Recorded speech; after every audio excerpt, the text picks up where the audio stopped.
Okay, so the two most frequently asked questions are about the packets and dual enrollment and AP sort of situations. So about the packets are, you're going to get credit for them if you've done some work in them, if you tried your best, if you gave an honest effort. Show the teacher your packet, whatever teacher you have, and we will give you credit for that. It won't count against you if you struggled, if you didn't get a packet, or some other reason you didn't do a packet. It's not going to hurt your grade. It's only going to help your grade. For AP and dual enrollment, follow what your teacher says. So your teacher knows what's going on with that. You're outside of the traditional Biddeford High School curriculum, so you're going to follow whatever your teacher's lead is with the AP. We get different directions from SMCC, and I'm sure the AP people are sending out different directions than what the rest of the school is doing, so follow your teacher on that one. So first of all, your summatives are going to be 70%, and they're highly based on participation, meaning if you're participating, which means contact with your teacher and passing in the assignments, you're going to get a good grade in your summative, basically. So the actual breakdown of the rubric is, if you check in with your teacher at least 4 times in a 2-week period and make an honest attempt at completing all the work and turning it in, that's a 100. If you check in 3 times a week in a 2-week period, that's a 90.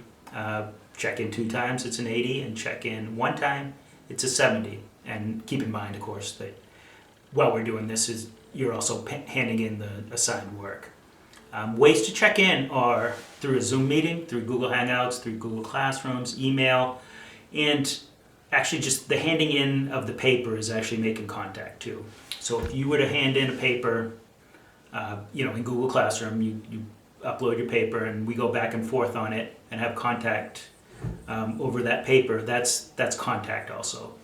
So don't stress out about making every Zoom meeting on you. Quite frankly, we're kind of interested in you, just like any family member would be, just making sure you're there, you're out there. It's hard to do with this distance learning, but having contact with you is kind of important for us. Second thing that's going to get a little weird is the formatives are now 20%, but this is how we're going to differentiate between, say, getting an A and a C or what have you. So when you go back and forth for us, particularly in English, I've had letters passed in, I've had different assignments passed in, and I'll say, fix this, adjust this, and we'll go back and forth. That's how you get to an A. Go back and forth a couple times in these assignments, in these projects, I should say, and try to get them to be perfect. The other thing that we're doing in the English department is we're creating a website. So I've asked a few of my students, and teachers will start asking you to actually join the website. So can we put this project that you did into the website? You don't have to. It's just something we're building and trying to have fun with. So a bunch of the teachers did that playlist that I did and things like that. So we have student sections too. And we're hoping to put those up and kind of create a document of what happened during this kind of pandemic break.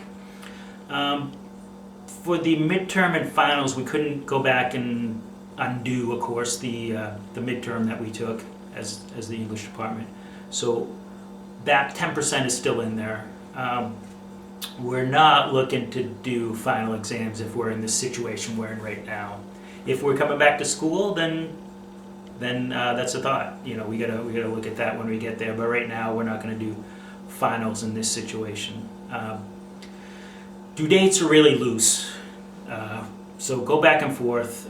We're here for you. We understand that you need to be flexible, and we need to be flexible, and the whole thing is kind of new, and we're making it up as we go along.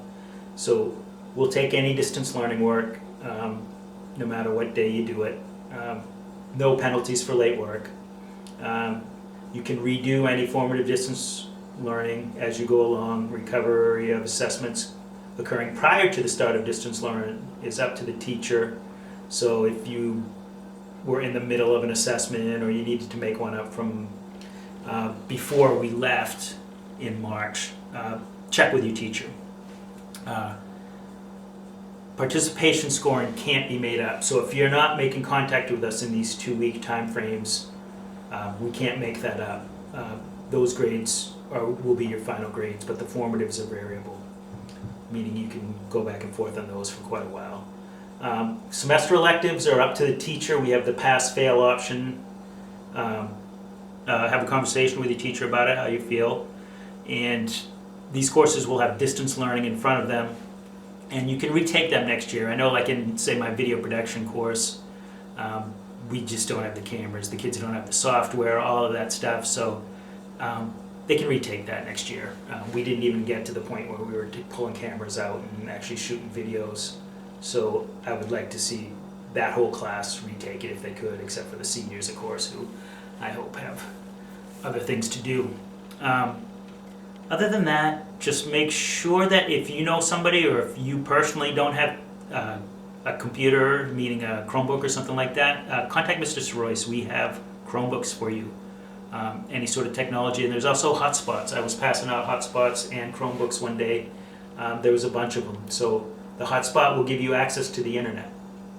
So if you're struggling with internet access, go ahead and do that. And if, say, you're in a situation where you did have a computer at home, but now all of a sudden your parents are working at home and you actually don't have a computer at home, contact Mr. Sorois and see if he can give you a Chromebook or a tablet or some other device. Other than that, be well, stay safe, and we hope to see you soon.